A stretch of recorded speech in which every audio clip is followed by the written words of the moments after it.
Então já está confirmado, nem Lula nem Alckmin irão à posse do Milei na Argentina. Ao que tudo indica, Joaquim, vai o Mauro Vieira, chanceler brasileiro. Certíssimo. Decisão acertada. É mostrar, é uma resposta ao que o Milei disse, e é uma resposta, e todas as ameaças, né? Eu disse, pessoalmente, atacou o Lula pessoalmente, com ofensas gravíssimas, e é uma resposta também a ameaça que ele faz a uma política de Estado, que é o Mercosul, você romper com o Mercosul, romper com o Brasil, não ter relação com o Brasil, como disse o Brasil e a China, o que é uma burrice sem tamanho. China é o primeiro parceiro comercial da Argentina, o Brasil é o segundo. Uma burrice gigante. Mas, enfim, tá certo, é uma resposta de Estado, dizendo, olha, vai o chanceler, não vai o presidente, nem vai o vice-presidente. E eu acho que, nesse momento, o Lula deve evitar, de fato, a Argentina. Mas eu entendo, nem só por questões de segurança, mas por uma questão de recado mesmo, de Estado, de mensagem. Dizer, olha, ou você, e isso pode até ajudar os argentinos, ou você se enquadra e passa a agir como gente grande, madura, e não como um moleque responsável, como tem agido até aqui. Tá certo? Mas essa possibilidade dele deixar de ser um moleque, eu acho que é bastante remota. Ele, inclusive, falou que o fechamento do Banco Central é uma questão inegociável para ele. Vamos ver como é que a coisa vai. E aqui a Rosa Henrique está dizendo questão de moral, né? O Lula também não deve ir lá, com certeza. Eu vi algumas pessoas defendendo que ele não, veja bem, então, eu não vi nenhum argumento que me convencesse de que o Lula deveria ir. Também aplaudo essa decisão. E também acho que não deve mandar o vice, não, porque eu acho que, por exemplo, mandar o vice-presidente Geraldo Alckmin seria uma alta representação. O Mauro Vieira também é uma alta representação, mas aí já é uma questão da obrigação, né? Ele é o chanceler brasileiro, vai ter que se relacionar, vai ter que entender, vai ter... Aliás, o Brasil vai precisar de um embaixador muito bom, né, em Buenos Aires, para decifrar os movimentos desse governo perigosíssimo aqui na fronteira.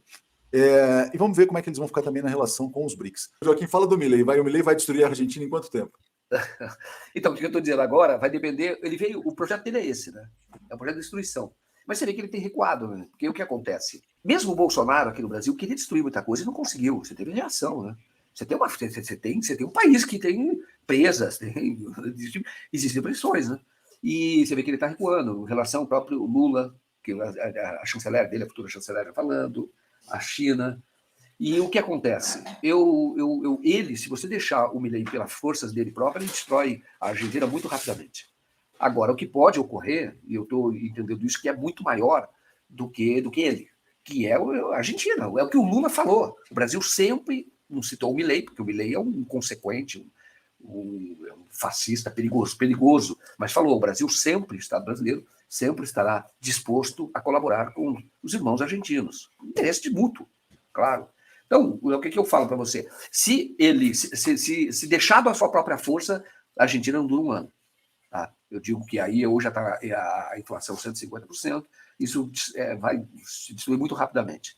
Mas certas coisas que ele falou, ele não consegue fazer. É difícil que ele feche o Banco Central.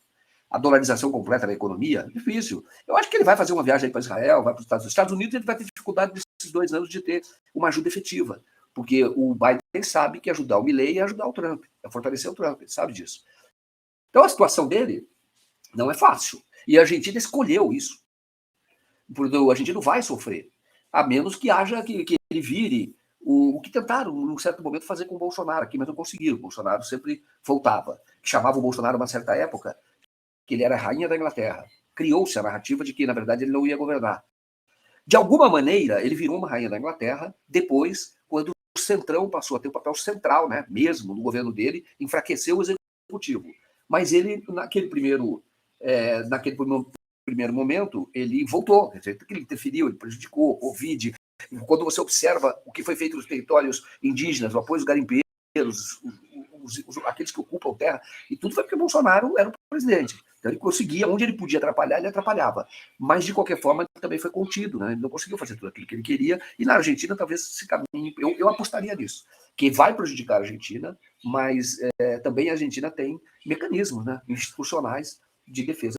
Mas eu acho que não, sabe, Joaquim? Eu acho que a Argentina ela está nas mãos de predadores, né? Então, por exemplo, se deixar o Milei sozinho, ele destrói a Argentina. Agora, se o Milei, por exemplo, entregar para o Macri, que é uma possibilidade, dizem que o ministro da Fazenda vai ser o tal do Caputo, do Macri, ele também destrói a Argentina. Também. Então, a Argentina está entre a destruição e a destruição. Eu não vejo saída.